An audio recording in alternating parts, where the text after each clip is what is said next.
રાજકોટના એક હરિભક્ત છે ચુનીભાઈ ચાતુર્વેદી, અત્યારે તો 90 વર્ષની ઉંમર છે. શાસ્ત્રીજી મહારાજના વર્તમાન એમને ધરાવેલા છે. બહુ જ નિષ્ઠાવાન જૂના હરિભક્ત છે. એમને મેટ્રિકની એક્ઝામ હતી એ વખતે યોગીજી મહારાજ ગુરુપદે બિરાજમાન હતા. યોગીજી મહારાજના આશીર્વાદ લેવા ગોંડલ ગયા કે બાપા મારી મેટ્રિકની પરીક્ષા શરૂ થાય છે, આપ આશીર્વાદ આપો. યોગીજી મહારાજ કે ચલો ગુરુ અક્ષરદેરીમાં. યોગીજી મહારાજ આમ ઠઠારો જોરદાર હોય. હા, બધા કામ મોટા જ કરવાના, નાનું વિચારવાનું જ નહીં. ચલો ગુરુ અક્ષરદેરીમાં. અને અક્ષરદેરીમાં ત્યાં ગયા, ચરણાવિંદ ખોલાવીને ચરણાવિંદ માંથી આમ ચંદન લઈને ચાંદલો કર્યો કે જાઓ ગુરુ ફર્સ્ટ ક્લાસ ફર્સ્ટ. અને હાર પહેરાયો, ધબ્બો માર્યો એમની લાક્ષણિક અદામાં. અને ચનુભાઈ ચાતુર્વેદીએ પરીક્ષા આપી. 7 વિષય પરીક્ષા પૂરી થઈ. 2-2.5 મહિના પછી પરિણામ આવ્યું. 7 ફેલ, એકમાંય પાસ નહીં. પહેલો પ્રશ્ન શું થાય, યાર કથામાં તો યોગી મહારાજનો મહિમા બહુ સાંભળીએ છે, યોગીજી મહારાજ ધબ્બો મારે તો કામ થાય, ના તો મને ચંદનનો ચાંદલો ચરણાવિંદ માંથી કર્યો, હાર પહેરાયો. યોગી મહારાજ કે સ્વામી હું ફેલ થયો. યોગી મહારાજ કે આપણે બીજી વખત. હવે તો તમે ના કહો તોય કરવાનું જ હતું. ઓક્ટોબર ટ્રાયલ, યોગીજી મહારાજ સેમ રિપીટ, ધબ્બો માર્યો, હાર, ચાંદલો, 1માં પાસ, 6માં ફેલ. એમ કરતા કરતા 10 ટ્રાયલ. કેટલી? 10 ટ્રાયલ. 10 ટ્રાયલ પછી પણ 2 વિષય તો ઉભા હતા. અને 10 ટ્રાયલમાં યોગીજી મહારાજના હાર, ચાંદલો, મોઢામાં સાકરનો કટકો અને 2 ધબ્બા. જાઓ ગુરુ પાસ થશો આ વખતે. 10 ટ્રાયલ પછી કે બાપા હજી 2 વિષય પાસ કરવાના બાકી છે. યોગી મહારાજ કે ના ગુરુ આપણે પાસ થવું જ છે, આશીર્વાદ છે, બળ છે. કે સ્વામી હવે મારે શ્રદ્ધા રહી નથી. યોગીજી મહારાજ જેવું આવું બોલે ને યોગી મહારાજ કે હારું ગુરુ આપણે સેવા કરો ને કંઈક નોકરી મળી જશે. તો બિચારા શ્રદ્ધાથી સેવા કરે. પણ એમને મનમાં ક્યારે એવું ના થયું કે મને યોગીજી મહારાજ આટલા બધા આશીર્વાદ આપ્યા અને તોય ફળ્યા નહીં. દાદા ખાચરને ભાવનગર નરેશ સાથે કોર્ટમાં રાજકોટમાં કેસ ચાલતો હતો. જ્યારે જ્યારે મુદત પડે ને ત્યારે પૂર્ણ પુરુષોત્તમ ભગવાન સ્વામિનારાયણ સ્વયં હાર પહેરાવે, ચાંદલો કરે, મોઢામાં સાકરનો ગાંગડો મૂકે, જાઓ ફતેહ થશો. અને ધોયેલા મૂળાને તેમ દાદા ખાચર પાછા આવે. એટલે આ બધું રિપીટ જ થાય છે. History repeats. ઇતિહાસ હંમેશા પુનરાવર્તિત થતો હોય. અને પછી મહારાજ ધામમાં ગયા ત્યાં સુધી કેસ સોલ્વ નહોતો થયો. અને મહારાજ ધામમાં ગયા પછી થોડા દિવસ પછી દાદા ખાચર ગોપીનાથજીની મૂર્તિ સામે બેઠેલા અને આંખમાં આંસુ હતા. ગોપાળાનંદ સ્વામી કે શું થયું? તો કે સ્વામી આ બધો સમયો નજીક આવે છે ને સંતો ભક્તો બધા આવશે ગઢડે અને આપણે તો ખડામાં કંઈ અનાજ નથી. અરે કે ખડામાંથી અનાજ લવાતું નથી. ગોપાળાનંદ સ્વામી કે કેમ? આપણે તો ખડામાં ઘણું અનાજ છે ને. તો કે સ્વામી છે પણ ભાવનગર દરબારની ચોકી છે, આપણે લઈ નહીં શકીએ, આપણો કેસ ચાલે છે. ગોપાળાનંદ સ્વામી કે આ કેસ ક્યારથી ચાલે? તો કે આટલા વખતથી. મહારાજને વાત નહીં કરેલી? તો કે કરેલી ને. તો કે મહારાજે આશીર્વાદ નહીં આપેલા? દાદા ખાચર આંખ બંધ કરીને કે સ્વામી જેટલી વાર મુદત પડી ને એટલી વાર મોઢામાં સાકરનો ગાંગડો મૂકીને ચાંદલો કરીને હાર પહેરાઈને ધબ્બો માર્યો છે. ગોપાળાનંદ સ્વામી ભાવમાં આવી ગયા કે ભક્તોની સેવા કરવી છે ને કેમ બાકી રહે. પૂજારીને કે ગોપીનાથજીનો હાર લાવો. હાર લાઈને પહેરાવ્યો, જાઓ ફતેહ થશે. જીતી ના આયા કેસ. તો એ દાદા ખાચરની શું સમજણ રહી કે 32 વખત શ્રીજી મહારાજે મને આશીર્વાદ આપ્યા, આજે 33મી વખત ગોપાળાનંદ સ્વામીમાં રહીને પણ શ્રીજી મહારાજે જ આશીર્વાદ આપ્યા છે. આ સમજણ સંત સમાગમથી આવે. તે ચુનીભાઈ ચાતુર્વેદી તો બિચારા ગોંડલ મંદિરમાં પછી બ્રાહ્મણ એટલે થાળ બાળ લઈ જાય ના આવે, બીજું કંઈ કરવાનું રહ્યું નહોતું. એવામાં ગવર્મેન્ટનો એક GR આવ્યો કે જેટલી આ બધી banks, Dena bank, bank of India, bank of Baroda, એ બધામાં મેનેજર્સને પાવર્સ આપ્યા કે તમે ક્લાસ 3, ક્લાસ 4 ભરતી કરી શકો. એટલે ચંદ્રકાંતભાઈ ત્રિવેદી આપણા ચૂસ સત્સંગીએ ગોંડલ દર્શન કરવા આવ્યા કે યોગી માને કે સ્વામી મારું રાજકોટ દેના બેંકમાં પોસ્ટિંગ થયું છે અને સરકારનો એક GR છે કે હવે અમને સત્તા છે મેનેજર તરીકે. હવે તો કોઈ એવી સત્તા મેનેજરો પાસે રહી નથી, પણ અમને એવી સત્તા છે કે ક્લાસ 3, ક્લાસ 4 એટલે કારકુનને પટાવાળાની ભરતી અમે કરી શકીએ. યોગીજી મહારાજ કે ગુરુ અમારે એક ચુનીભાઈ છે, એને તમે બેંકમાં લઈ લો. એ કે પણ સ્વામી એમાં GRમાં પાછી એક શરત છે યોગી મહારાજ કે શું કે 10મું ફેલ હોવો જોઈએ મેટ્રિક. યોગી મહારાજ કે છે જ, ઇન્ટુ બ્રેકેટ રાખ્યો જ છે આ નોકરી માટે. એ મોટા પુરુષને બધું જ અગાઉનું દેખાતા. ચુનીભાઈ ચતુર્વેદીએ આખી જિંદગી દેના બેંકમાં ફર્સ્ટ ક્લાસ નોકરી કરી, અત્યારે 90 વર્ષે ફર્સ્ટ ક્લાસ પેન્શન આવે છે, અને વચ્ચે 15 વર્ષ લોસ એન્જલસ મંદિરે પૂજારી પણ જઈ આવ્યા બાપાની આજ્ઞાથી. પછી મોટી ઉંમર થઈને બધું પૂજારીનું નાનું કામ થઈ ના શકે એટલે પાછા આવ્યા. હવે અત્યારે એ કહે છે કે બરોબર સારું થયું મેટ્રિક પાસ ના થયો, કારણ કે મેટ્રિક પાસ થયો હોત ને તો ગ્રેજ્યુએશન તો મારી ક્ષમતા જ નહોતી, હું બીકોમ કે બીએ થવું. એવો વચ્ચે લબડી પડત ને તો મેટ્રિક ફેલ થયો એટલે બેંકમાં નોકરી મળી, બાકી મેટ્રિક પાસ થયો હોત તો બેંકમાં નોકરી ના મળત, તો જાત ત્યાં.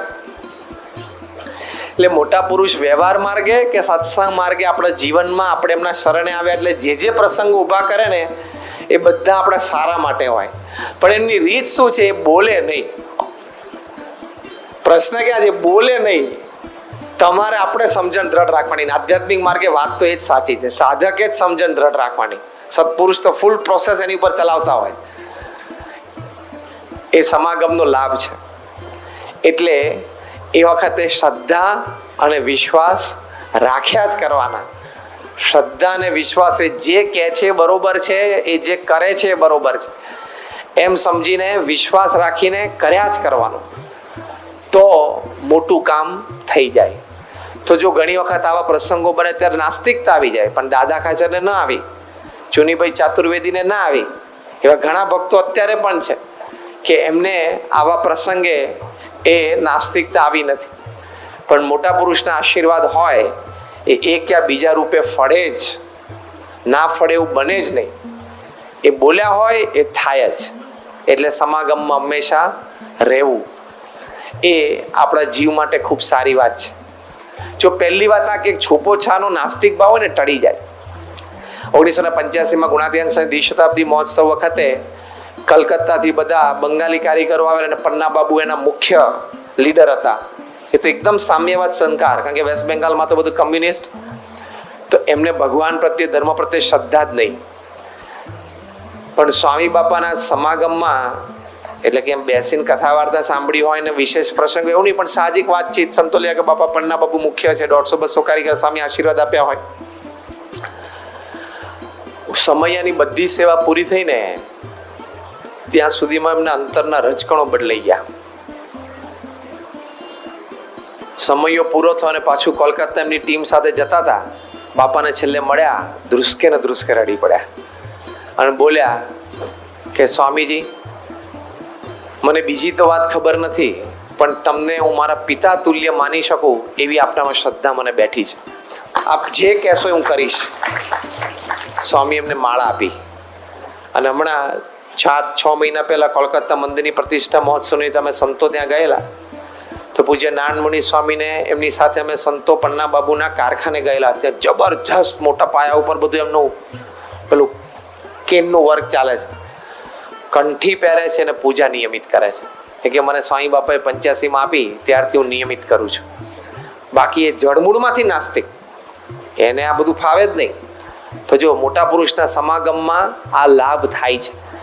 પ્રોફેસર ફ્રિજ ચેકોસ્લોવાકિયાના 1992માં આપણો અક્ષરધામમાં પ્રદર્શન 2માં જે મલ્ટીમીડિયા શો હતો, 14 પડદા ઉપર એક સાથે ચાલતો હતો. એ વખતે મલ્ટીમીડિયા શોનો એક શરૂઆત હતી ને જમાનો હતો.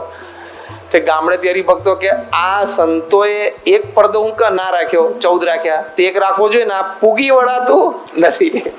આમ આમ આમ થઈ જાય છે, આદ્રશ્ય શું જોવું. પણ એક મલ્ટીમીડિયા પ્રેઝન્ટેશનની એક ઇફેક્ટ હોય છે, અને બહુ ઓછા સમયમાં બહુ મોટી વાત કેવી હોય તો મલ્ટીમીડિયામાં જ જવું પડે. એ શો એમને ડિઝાઇન કરેલો. હવે આ ઝેકોસ્લોવાકિયામાં ઉછરેલા એ પણ સંપૂર્ણ કમ્યુનિસ્ટ દેશ, નાનપણથી ધર્મમાં અને ભગવાનમાં માને નહીં. દેશમાં એક પણ ચર્ચ નહીં. જૂના ચર્ચ હતા એ બધાને ઓફિસમાં કે વેરહાઉસમાં સરકારે ફેરવી દીધેલા, એક મૂર્તિ જોવા ના મળે. આપણે એમનો સંપર્ક કર્યો કે કારણ કે એ વખતે મલ્ટીમીડિયા શોમાં નંબર 1 હતા. અમેરિકાના પ્રેસિડેન્ટ રોનાલ્ડ રેગન માટે એમણે બનાવેલો, પાકિસ્તાનના સરમુખત્યાર હતા ઝિયાઉલ હક, એમની માટે એમણે બનાવેલો, ઈરાનના સરમુખત્યાર હતા શાહ ઓફ ઈરાન, એમની માટે એમણે બનાવેલો. અને તે જમાનામાં 1992માં એક શો બનાવવાના $2 મિલિયન $20 લાખ ચાર્જ કરતા હતા.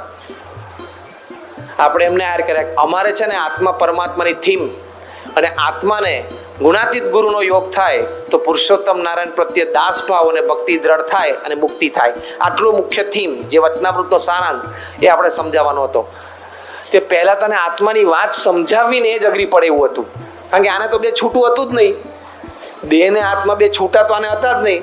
કોઈ ધર્મના ભગવાનના સંસ્કાર જ નહીં. એટલે ત્યાં વિદ્યાનગર છાત્રાલયમાં આવ્યા અને અમે યુવકો એમને છાત્રાલય દેખાડતા હતા. પછી તો અમને પૂછ્યું કે અમને સંતો આવી આત્માની વાત કરે છે શું છે. એટલે એમને ચેક એ કરવું હતું કે ડાઉન ધ લાઈન સંપ્રદાયમાં નાનામાં નાના વ્યક્તિ પાસે આ વાત ક્લિયર છે પ્રિન્સિપલ. તો અમે યુવકોએ કીધું ખા આપણે આત્મા છીએ ને આપણે દેહ નથી ને આપણા તો અનંત જન્મ થઈ ગયા. તરત મોઢું બગાડ્યું કે what do you mean by many births? ઘણા બધા જન્મો એટલે તમે શું માનો છો? કારણ કે આ લોકોને તો પૂર્વજન્મ પુનર્જન્મ જેવું છે જ નહીં કોઈ. એટલે અમે યુવકોએ કીધું કે આપણા આવા ઘણા જન્મ થઈ ગયા. તો પ્રોફેસર ફ્રીજ કાકા હજી મને યાદ છે, આમ ટેબલ ઉપર હાથ પછાડ્યો. અમે બધા યુવકો સામે બેઠા હતા કે that means on some day I was a donkey, કે કોક જમાનામાં હું ગધેડો હતો. એટલે મેં કીધું કે શાસ્ત્રની દ્રષ્ટિએ હા, હું ને તમે બે. આવા મોટા માણસ જોડે આપણે ગધેડા બનવું પડે થોડી વાર. એટલે મેં એવું કીધું, મેં કહું હા શાસ્ત્રની દ્રષ્ટિએ આપણે બે. તો કે મારે બિલીવ કેવી રીતે કરવું? મેં કહું બિલીવ બીજી કોઈ રીતે થાય એમ નથી, કારણ કે આપણને ક્યાં પૂર્વજન્મ કંઈ દેખાવાના છે. શાસ્ત્રના વચન અને શાસ્ત્ર પ્રમાણે જેમનું જીવન છે એવું પ્રમુખ સ્વામીના વચન છે, માનવાનું. અને માનીને આગળ ચાલીએ તો કામ થશે. પછી તો ઘણા બધા પ્રસંગે એમને આ બધી વાત બેઠીને મલ્ટીમીડિયા શો એમને બનાવ્યો. એમાં એમને 800 જેટલી સ્લાઇડ્સ પાડી, કારણ કે પ્રમુખ સ્વામી મહારાજની આખી દિનચર્યા એમને લેવાની હતી. પછી પાછા ત્યાં ચેક દેશ ગયા. એમના દેશમાં ગયા પછી એમના સ્ટુડિયોમાં બેઠા અને કાયમ કચરા પોટલી લઈને જ બેસે, કચરા પેટી. આમ સ્લાઇડ જોવે અને લાગે કે આમાં સહેજ તણાવ દેખાય છે, થાક દેખાય છે, સહેજ આમ મૂડ ઓફ હોય એવું દેખાય છે, ફટ કચરા પેટીમાં સીધી સ્લાઇડ. આજે મેં નામ આપ્યા પેલા 2-3 મહાનુભાવોના જેની માટે એમને શો બનાવેલા, એમાં એની કેટલી બધી સ્લાઇડ એમને કચરા પેટીમાં નાખી દીધી કે આમાં સહેજ ટેન્શન દેખાય છે, આમાં સહેજ થાક દેખાય. અને પ્રમુખ સ્વામી મહારાજની 800 સ્લાઇડ લઈને બેઠા. આ પરફેક્ટ, આ લેવી છે, આ લેવી છે. હવે જોઈતી હતી એમને 80 જેટલી જ. હા, પણ 2.5 કલાક પછી 800 ની થપ્પી અહીંથી અહીંયા આવી ગઈ. એક પણ સ્લાઇડ કચરા પેટીમાં ના ગઈ. અને એમને ઘા વાગ્યો હૃદયમાં કે આ વ્યક્તિ 6 મહિનાના ગાળા દરમિયાન આટલું જાહેર જીવન જીવે છે, આટલા લોકોને મળે છે અને આટલી બધી પ્રવૃત્તિ કરે છે. અને મેં નેચરલ ફોટોગ્રાફી કરી છે એમની, ઉઠતા બેસતા, ફોન પર વાત કરતા, પત્ર લખતા, મળતા, સભામાં પૂજા કરતા. એક પણ જગ્યા એમની આંખ કે ચહેરા ઉપર થાક, કંટાળો, ઉદ્વેગ, ડિપ્રેશન દેખાતું જ નથી. આ કોઈ સિદ્ધ પુરુષ છે, આ કોઈ સિદ્ધ પુરુષ હોવા જોઈએ. અને બધી વાતો તો એમણે સંપ્રદાયની સાંભળે એટલે એમને બાબા પ્રત્યે આકર્ષણ થયું. પછી તો રેન્ડમલી એમને 80-100 સ્લાઇડ સિલેક્ટ કરીને વિડીયો શો બનાવી દીધો. પણ એમને એટલો બધો સદભાવ થયો, એમને કંઠી પહેરી, પૂજા લીધી, તિલક ચાંદલા સહિત પૂજા લીધી. અને ત્યાં ઝેક દેશમાં એમના ઘરે ઇલેક્ટ્રોનિક મંદિર ઊભું કર્યું. કેવું? આવું મંદિર આપણે મૂર્તિવાળું નહીં, એમને ઇલેક્ટ્રોનિક મંદિર ઊભું કરેલું કે રોજ સવારે એમના પતિ પત્ની સંતાનો બધાને પાક્કો સત્સંગ થઈ ગયો. સવારે નક્કી કરે કે આપણે બધાએ પૂજા કરવી, કઈ સ્મૃતિ કરવાની? તો કે પ્રમુખ સ્વામી ગોંડલ. 3 સ્વિચ દબાવે એટલે બાપા સ્ક્રીન ઉપર ગોંડલમાં પૂજા કરતા આવી જાય. એની સામે બેસીને બધા પૂજા કરે. ઘરમાં બધા દોડ્યા. પછી પૂજા પતે ને એટલે બધા એકબીજાને ઇન્ડિયન સ્ટાઇલ પ્રમાણે પગે લાગે. પછી નાસ્તો કરવા બેસે એટલે કે ક્યાંની સ્મૃતિ? તો કે અમદાવાદ. 3 સ્વિચ દબાવે સ્ક્રીન ઉપર અમદાવાદ. બધી વિડીયો એમને ઉતારેલી ને એટલે અમદાવાદ બાપા જમતા હોય એની સ્મૃતિ કરતા કરતા જમવાનું. એટલો દ્રઢ સત્સંગ થઈ ગયો. યોગી શતાબ્દી મહોત્સવ શરૂ થયો એના 3જા કે 4થા દિવસે એ અને એમની આખી ટીમ પાછા યુરોપ જતા હતા. બહુ ભવ્ય આપણે એમને વિદાય આપેલી. બધા સદગુરુ સંતો એમને હાર પહેરાવેલા. બાપાએ સવારે પ્રાતઃ પૂજા પછી એમને હાર પહેરાવ્યા. એમણે પ્રવચન પણ કર્યું અને પ્રવચનમાં રડી પડ્યા. અને પોતે બોલ્યા કે જે પ્રોફેસર ફ્રીજ અહીંયા ભારત આવેલા અને જે પ્રોફેસર ફ્રીજ હું આજે ભારતમાંથી જઈ રહ્યા છીએ, એ બંને વચ્ચે આસમાન જમીનનો ફેર છે. હું નાસ્તિક હતો ને આસ્તિક થઈને જઉં છું. જો આ સત્પુરુષનો પ્રભાવ, પ્રમુખ સ્વામી મહારાજનો પ્રભાવ અને એ પાછા ઝેક દેશ ગયા અને 1994માં 2 વર્ષ પછી બાપાને ઝેક બોલાવ્યા અને સ્વામીને ત્યાં પધરાવ્યા અને સ્વામીને કહ્યું કે અહીંયા મંદિર કરો અને 2 સંતોને અહીંયા રાખો, અમારા દેશને ધર્મ અને સંસ્કારની જરૂર છે. હું આખું મંદિર બાંધું, 2 સંતો રહે અહીંયાનું પાલન પોષણ કરું, પણ તમે આ 2 સાધુને રાખો. બાપાએ માંડ સમજાયા હતા કાકાને. કાકા તો કે મૂકીને જ જાઓ 2.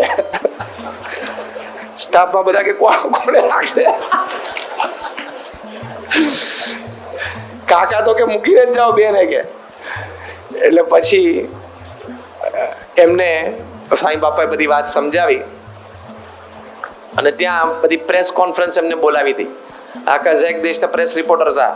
બધી વાત એમને સમજાવી કે આવો ધર્મ છે, આવી સંસ્થા છે, આવું કાર્ય કરે છે. પછી છેલ્લે ફોટોગ્રાફીમાં એ બાપાની બાજુમાં આમ આંગળી રાખીને ઉભા રહી ગયા પ્રોફેસર કાકા.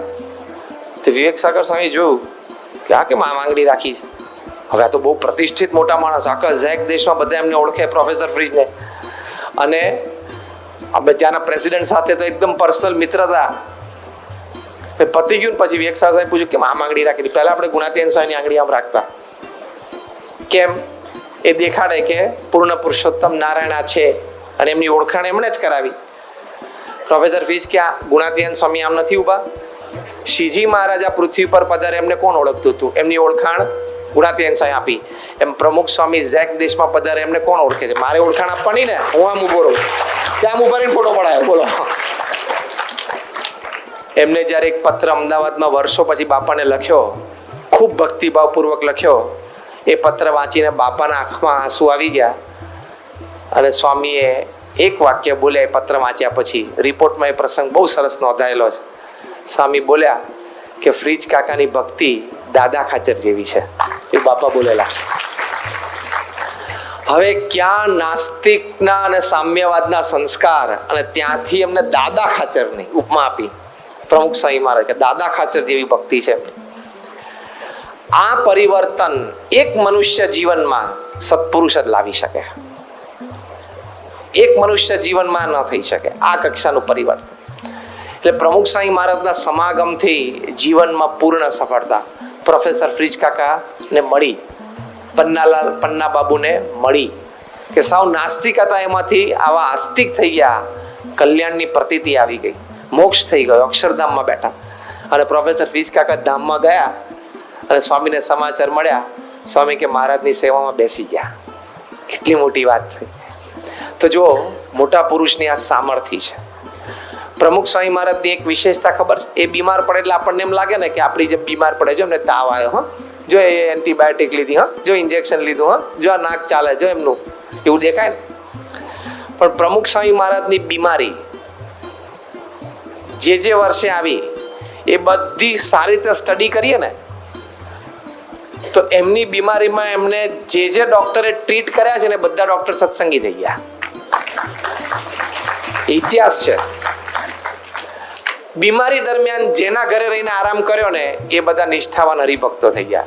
એમ્સ, બરોડા, બધા નિષ્ઠાવાન હરિભક્તો થઈ ગયા. એટલે ત્યારે ખબર પડે કે એમની બીમારીમાં પણ સમાગમનો લાભ અને ફળ છે.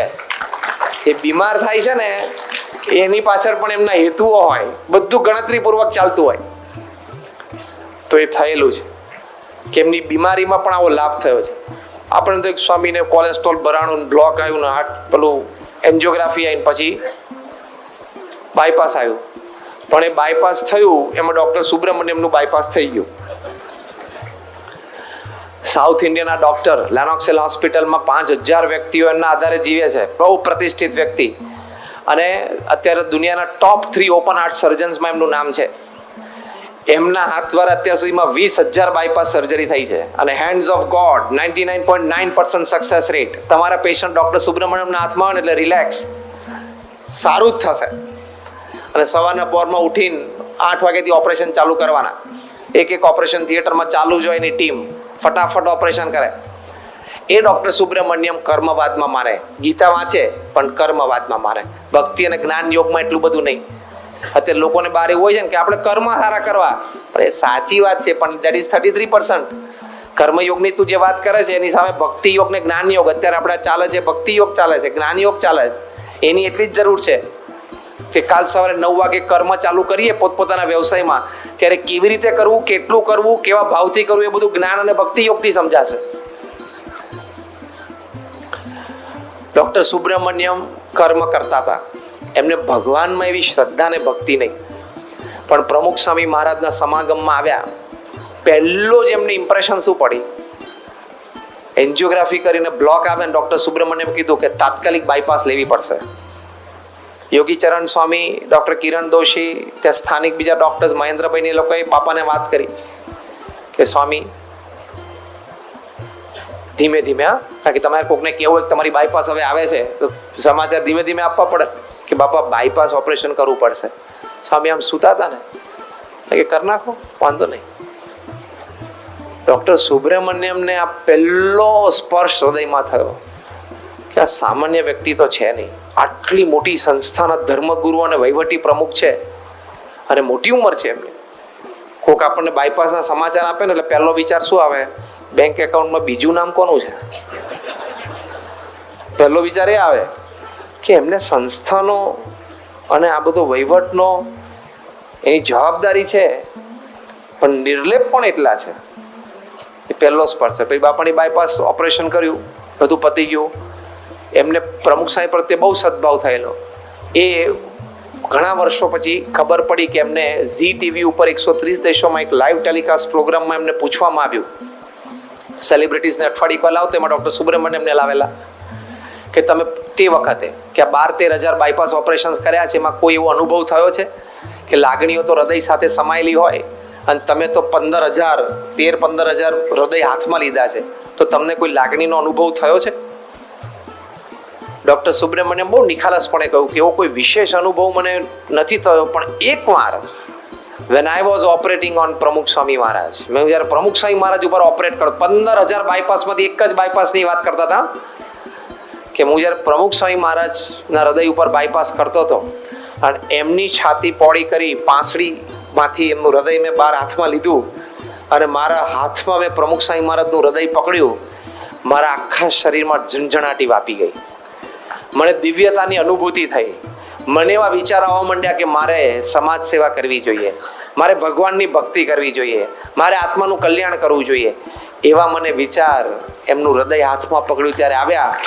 ત્યારે મને લાગ્યું કે આ વ્યક્તિ કોઈ વિશિષ્ટ વ્યક્તિ છે, આ કોઈ સામાન્ય વ્યક્તિ નથી. અને પછી ઓપરેશન થિયેટરમાં આખું આમ બ્લુ તેજ છવાઈ ગયેલું, એ અનુભૂતિ એમને થયેલી. અને પછી સ્વામી બાપા પ્રત્યે ખૂબ આકર્ષણ થયું અને સ્વામી બાપાએ પછી એમને માળા આપી. તો આજે માળા પણ નિયમિત ફેરવે છે. એમની ઓફિસમાં એક જ ફોટોગ્રાફ છે, પ્રમુખ સ્વામી મહારાજનો રાખે છે. ફુલદોલમાં પણ સારંગપુર આવેલા સ્ટેજ ઉપર દંડવત કરેલા આપણે જોયેલું. અને અમદાવાદમાં જે સાલ હોસ્પિટલ છે ને, એના ઉદ્ઘાટન પ્રસંગે એમને બોલાવેલા ડૉક્ટર સુબ્રમણ્યમે, બધા હાર્ટ સ્પેશિયાલિસ્ટે, અને ઘણી તપસ્યા કરી હતી. એક માળા ઉપર એક પગે ઊભા રહીને કે તમે પધારો, ત્યારે પધાર્યા હતા, કારણ કે આ તો બહુ જ મોટા માણસ. અને બધાએ વિનંતી કરી કે તમારે વર્ષે એક દિવસ ગુજરાતને આપવો, જેથી તમારા જ્ઞાનથી ગુજરાતના બધા હાર્ટ સ્પેશિયાલિસ્ટ લાભાન્વિત થાય. આવા ડૉક્ટર સુબ્રમણ્યમે સાલ હોસ્પિટલનું ઉદ્ઘાટન પત્યું ને પછી ડૉક્ટરોને પ્રશ્ન પૂછ્યો કે વેર ઇઝ હિંમતનગર? હિંમતનગર ક્યાં આવ્યું? કે ડૉક્ટરોનો પ્રશ્ન થયો કે આને હિંમતનગર શબ્દ આવડ્યો ક્યાંથી? આ સાઉથ ઇન્ડિયન અમેરિકનને હિંમતનગર આવડ્યું ક્યાંથી? તો કે કેમ હિંમતનગર? તો કે મારે ત્યાં જવું છે. તો કે કેમ? તો કે મેં ઇન્ફોર્મેશન મેળવી છે કે પ્રમુખ સ્વામી મહારાજ અત્યારે હિંમતનગરમાં છે અને હું ગુજરાતમાં આવું અને એમને મળ્યા વગર જોઉં એ મારી માટે સારું ના કહેવાય. I have to go. તો ડૉક્ટરે કીધું કંઈથી લગભગ 2 કલાક થશે કારમાં. તો કે ચલો મારે જવું છે. તો ડૉક્ટર કે અમે સાથે આવીએ બધા? તો કે આવો ને. તો બધા ડૉક્ટર ખુશ થઈ ગયા. 2 કલાક આપણને સુબ્રમણ્યમ સાથે મળતા. સાલ હોસ્પિટલમાં બધા ડૉક્ટર ગોઠવાઈ ગયા ગાડીમાં. રસ્તામાં જતા હતા ને ડૉક્ટર સુબ્રમણ્યમ એ લોકોને પ્રશ્ન પૂછ્યો કે તમે લોકો શ્રીમદ ભગવદ્ ગીતા વાંચી છે? તો ડૉક્ટર્સ કે આ વાંચી છે ને. ડૉક્ટર સુબ્રમણ્યમ બોલ્યા કે તમે શ્રીમદ ભગવદ્ ગીતા વાંચી છે. Today I am taking you to a person who is living Shrimad Bhagavad Gita. તમે શ્રીમદ ભગવદ્ ગીતા વાંચી છે, પણ હું તમને આજે એક એવી વ્યક્તિ પાસે લઈ જાઉં છું જે શ્રીમદ ભગવદ્ ગીતા મૂર્તિમાન જીવી રહ્યા છે. અને પ્રમુખ સ્વામી મહારાજ પાસે doctor Subramaniam, south Indian American doctor, એ આપણે બધા ગુજરાતી ડૉક્ટરોને લઈ ગયા પ્રમુખ સ્વામી મહારાજ પાસે. કેટલો બધો એમના જીવનમાં પરિવર્તન આવ્યું. અને હમણાં પણ ઇન્ડિયા આવ્યા હતા, સારંગપુર દર્શન કરવા આવ્યા અને સ્વામીને કે સ્વામી શેક હેન્ડ કરો, અને બાપા એમની સાથે શેક હેન્ડ કર્યા, મારો હાથ દબાવો કે, અને બાપાના એમને હાથ બાપા એમનો હાથ દબાયો, એમને ખાલી ચેક કરવું હતું જોર, એટલે આમ બાપાએ હાથ દબાવ્યો ને પછી સ્વામીને બધી રીતે જોયું, ચેક કર્યું. ડોક્ટર સુબ્રમણ્યમ શું બોલ્યા, હમણાં જ સારંગપુરમાં બાબા પરદેશ ગયા 2-3 મહિના પહેલા જ એમણે સંતોને અને ડોક્ટર્સને કીધું કે હી ઇઝ ફિટ, એમનું સ્વાસ્થ્ય સારું છે, એ ઓછું જમે છે અથવા નથી જમતા એમની ઈચ્છાની વાત છે, અત્યારે જે કંઈ કરે છે ને એમની મરજીથી કરે છે, એમને એવું કરવું પડે એવું જરૂરી નથી. આ ડૉક્ટર તરીકે હું બોલું છું એવું કે પોતે બોલ્યા. અને પછી એક વાક્ય બોલ્યા, અલ્ટિમેટ વાક્ય ડૉક્ટર સુબ્રમણ્યમ બોલ્યા, એ કે અત્યારે Pramukh Swami is testing all of us. Pramukh Swami આપણી બધાની પરીક્ષા લે છે, એટલે એ જે કરે એમાં તમે ભળી જજો. આવું ડૉક્ટર સુબ્રમણ્યમ કહી ગયા, બોલો વચનામૃતનો સાર, કે અત્યારે જે કરે ને એમાં તમે ભળી જજો, એની જે ઈચ્છા હોય ને એ પ્રમાણે કરજો. બાકી અત્યારે આપણી પરીક્ષા લઈ રહ્યા છે, એ બીમારી બતાડે છે ને એ બીમારી એમને નથી,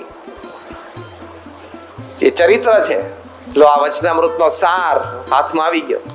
હવે ક્યાંય હતા ડૉક્ટર સુબ્રમણ્યમ અને ક્યાં પહોંચાડી દીધા આ સત્પુરુષનો પ્રભાવ.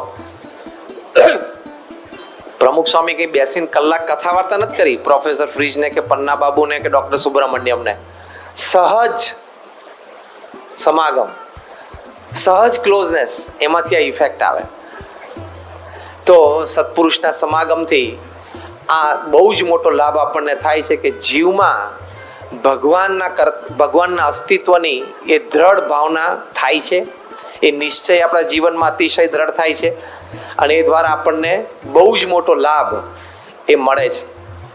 એટલે એ વાત આપણે સમજીએ તો આપણને આ સમાગમનો વિશેષ લાભ એ જીવનમાં અતિશય દ્રઢ થાય. બીજી એક વાત સંત સમાગમમાં એ છે કે આપણને ભગવાન આપણી સાથે છે પ્રતીતિ આવે છે. આ બહુ મોટો લાભ છે. જેમ પ્રમુખ સ્વામી મહારાજની સાથે અખંડ ભગવાન રહ્યા છે, એ તો સાક્ષાત એમનું સ્વરૂપ છે, પણ આપણે એક સ્થૂળ દ્રષ્ટિએ વાત કરીએ, આપણને પણ ભગવાન અખંડ સાથે જેવી અનુભૂતિ થાય છે. હમણાં ગયા વર્ષે અમેરિકામાં એટલાન્ટામાં એક નાનો બાળક આપણો નીરવ 6 વર્ષનો છે, એને સ્કૂલમાં ફર્સ્ટ સ્ટાન્ડર્ડમાં ક્લાસ ટીચરે નિબંધ લખવા માટે આવ્યો કે મારું કુટુંબ, નિબંધ લખો 10 લીટી. એટલે બધાએ લખ્યું, એમાં નીરવે લખ્યું કે my family we are 10 members, અમે 10 જણા છીએ. અમેરિકામાં છે ને વ્યાખ્યા બહુ સ્પષ્ટ છે, નાના બાળકને સ્પષ્ટ હોય કે કુટુંબ એટલે પતિ પત્ની અને સંતાનો. મા બાપ ભેગા રહેતા હોય તો તમારે કહેવાનું મારા પેરેન્ટ્સ અમારા ફેમિલીમાં સાથે રહે છે, એવું બોલવાનું. હા, ફેમિલીમાં ના ગણાય. અને ભાણિયા ભત્રીજા રહેતા હોય ને તો એક્સટેન્ડેડ ફેમિલી, શબ્દ ચોખ્ખો જ છે, એક્સટેન્ડેડ ફેમિલી એટલે મારા કુટુંબની બહારના બધા 2-4 સભ્યો ભેગા રહે છે. એટલે પેલા ક્લાસ ટીચરે પૂછ્યું કે નીરવ તમે લોકો 10 ફેમિલી મેમ્બર છો? નીરવ કે હા. એટલે ટીચરને થયું કે આ નીરવને લોકો 8 ભાઈ બહેનો હશે, આવું તો અમેરિકામાં પોસિબલ નથી. એટલે પછી 6 વર્ષના બાળકને તો બીજું શું કે, એટલે એના ક્લાસ ટીચરે એસે રાખી લીધો. પેલા ક્લાસ ટીચરે નીરવના મધરને ફોન કર્યો કે તમે ફેમિલી મેમ્બર કેટલા? એટલે નીરવના મધર કે કેમ? તો કે અમે તો 4, હું, નીરવના ફાધર, નીરવની મોટી બેન ને નીરવ, 4 જણા છીએ. તો કે એને તો એસેમાં લખ્યું એમાં 10 જણા છીએ. તો કે ના એવું નથી, અમે તો 4 જ જણા છીએ. તો ક્લાસ ટીચર કે એને તો 10 લખ્યું છે. તો એના મધરે પૂછ્યું તમે એને સમજણ પાડી કે ફેમિલીમાં મમ્મી પપ્પા અને સંતાનો એટલું જ ગણાય? તો કે આ મેં એને કહ્યું 2 વખત કહ્યું, તો એ તો કે ના 10 છીએ. મધર કે આવું બને નહીં, બહુ બુદ્ધિશાળી ને હોશિયાર છે છોકરો તો. ક્લાસ ટીચર કે એ હોશિયાર છે. ઘરે આવ્યો ને પછી એને હાથ પગ દોડાવીને એને નાસ્તો કરાવીને પછી પ્રેમથી એના મમ્મીએ પૂછ્યું કે નીરવ આપણે કેટલા ફેમિલી મેમ્બર્સ ઘરમાં? તો કે મમ્મી વી આર 10, આપણે 10. એને મધરને શોખ લાગ્યો કે નીરવ આપણે તો ફેમિલી એટલે કોણ કોણ? તો કે ડેડી, મમ્મી અને બ્રધર સિસ્ટર. તો કે આપણે તો ક્યાં 4 છીએ. તો કે મમ્મી આપણે 4 નથી, આપણે 10 છીએ. તો કે કેવી રીતે? તો કે મમ્મી આપણા ઘર મંદિરમાં મહારાજ અને ગુણાતીત પરંપરાની પ્રતિષ્ઠા સાંઈ બાપાએ કરી છે. એટલે નંબર 1 શ્રીજી મહારાજ, ગુણાતીયાન સ્વામી, ભગતજી મહારાજ, શાસ્ત્રીજી મહારાજ, યોગીજી મહારાજ, પ્રમુખ સ્વામી 6, તું 7, પપ્પા 8, હું 9 ને બેન 10. આપણા ઘરમાં મહારાજ અને સ્વામી બાપા બેઠા છે, આપણા ફેમિલી મેમ્બર છે. તેના મધર કે તારી વાત સાચી છે, પણ આવું લખવામાં તારે તો આપણે 4 જ લખાય ને. એ કે મમ્મી તું રોજ થાળ નથી કરતી તો ભગવાન બેઠા નથી, આપણે રોજ એમને પોટાડતા નથી. એ આપણા ફેમિલી મેમ્બર છે, ઇઝ લાઈવ, એ જીવે છે આપણા ઘરમાં. એક 6 વર્ષનો છોકરો અમેરિકાની ધરતી ઉપર જન્મેલો, એને પ્રતીતિ હોય, કોન્ફિડન્સ કે મારા ઘરમાં ભગવાન બિરાજમાન છે, મારા ઘર મંદિરમાં સાક્ષાત મારા ગુરુ બેઠા છે. આ સંત સમાગમનો પ્રભાવ. એ સંત સમાગમ એમને બાળ મંડળથી મળ્યો, બાળ સભાથી મળ્યો. જે બાળ સભામાં સંસ્કાર અને જ્ઞાન પ્રમુખ સ્વામી મહારાજની આજ્ઞા પ્રમાણે આપવામાં આવે છે. એ પ્રમુખ સ્વામીનો જ સમાગમ થયો. બાળ સભા, કિશોર સભા, વડીલ સભા બધું. એના મધરે કીધું તારી વાત તો સાચી છે બેટા, પણ આ લોકો નહીં સમજે, તારા ક્લાસ ટીચર નહીં સમજે. તો નીરવ કે મને ખબર હતી એ નહીં સમજે, એટલે મેં એને તો આ વાત કરી જ નથી. બોલો, આ પાછું આટલું એને આટલી ખબર. તો કે બેટા પણ કાલ જઈને તું કરજે એટલે તારા ટીચરને ડાઉટ ના રહે. બીજા દિવસે એના ટીચરને એને જઈને વાત કરી કે we are 10 members in the family અને આવી રીતે 10 છીએ. એના ક્લાસ ટીચર એને ઉચકી લીધો અને આમ હગ કર્યો, એના ફોરહેડ ઉપર કિસ કરી, જે ટ્રેડિશનલ અમેરિકન સ્ટાઇલ પ્રમાણે. બહુ પ્રેમ ઉપજાઈ ગયો. અને કે 6 વર્ષનો બાળક એને પ્રતીતિ છે કે ભગવાન મારા ઘરે છે. એને ટીચરે કીધું કે હું આવી શકું તારા ઘરે? તો કે યસ. ઘરે આવ્યા ને તે નીરવ એના ઘર મંદિરમાં એના ક્લાસ ટીચરને લઈ ગયા અને કહ્યું કે જો આ બધા મારા ઘરમાં સાક્ષાત બિરાજમાન છે, ભગવાનનું કરું. અને સાંજે આવે ત્યારે થાળ ચાલુ હતો. તો કે આ તમે ભગવાનને ઓફર કરતો? કે રોજ ભગવાનને ઓફર કરવાના. તો કે નીરવ વખતે શું કરતો કે એને થાળ ગાતા આવડે. તો ટીચર કે મારે સાંભળવું છે. તો 6 વર્ષના નીરવે તબલા વગાડીને ઠાકોરજીનો થાળ ગાયો. એના ટીચર તો આફરીન થઈ ગયા કે શું આ બાળકનું ઘડતર છે. પછી કહ્યું કે રોજ સવારે પૂજા કરે છે. ત્યારે ટીચરે કીધું કે આપણે એનું ડેમોન્સ્ટ્રેશન રાખવું છે. આ પૂજા કરે છે એનું ડેમોન્સ્ટ્રેશન રાખવું છે. એટલે બીજા દિવસે નીરવને કહ્યું કે તું પ્રાતઃ પૂજા લઈને આવજે. અને પૂજા લઈને આવ્યો અને સવારે ક્લાસમાં બધા સ્ટુડન્ટ્સને ટીચરે ભેગા કર્યા અને ટીચરે ભેગા કરી અને નીરવને કહ્યું તું તારી પૂજાનું ડેમોન્સ્ટ્રેશન આપ. એ નીરવે પૂજા કરી. નીરવે કીધું હું નીચે બેસીશ ને બધાને દેખાશે નહીં. એટલે ક્લાસ ટીચરે ટેબલ ઉપર બેસાડ્યો. વ્યવસ્થિત પાટ ઉપર બેસીને પૂજા કરી નીરવે અને આખા ક્લાસે જોયું અને બધા જોઈ રહ્યા. ઊભો થાય, પ્રદક્ષિણા કરે, દંડવત કરે. તો એક 6 વર્ષનો છોકરો અમેરિકાની ધરતી ઉપર જન્મ્યો, ત્યાંના સંસ્કાર, ત્યાંનો ઉછેર, એ આટલો દ્રઢ સત્સંગ રાખે, ભક્તિભાવ કરે, એ આ સંત સમાગમનો પ્રભાવ છે. તો સંત સમાગમથી આ લાભ થાય છે